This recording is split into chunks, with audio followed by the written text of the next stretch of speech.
विवाह म्हटलं की प्रत्येक मुलीच्या बापाला मोठी चिंता असते। मात्र लातूरमध्ये सध्या एका अनोख्या लग्नाची चर्चा होत आहे।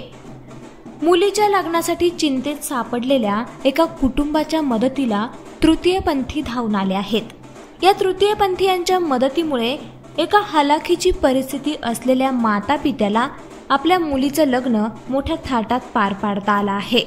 पूजाच्या घरची परिस्थिती बेकार असल्यामुळं पूजाच्याही असं मोठ्या प्रमाणामध्ये लग्न करू शकत नव्हती, म्हणजे त्या मुलीची हौस करू शकत नव्हती। ते स्वतः इथं मेसमध्ये काम करते आणि वडील पण असं जे काम लागेल ते करतात। त्या पद्धतीमुळं त्यांनी असं मोठ्या प्रमाणामध्ये त्यांच्या लग्न करू शकत नव्हते। म्हणून आम्ही आमच्या मनाने विचार केला की आम्ही सर्वजण तृतीयपंथी समाज मिळून एखाद्याचं कन्यादान करून द्यावं, त्याची एक हौस करावी। त्यासाठी आम्ही हा पाऊल उचलला आणि हे लग्न आम्ही आज करून देत आहे।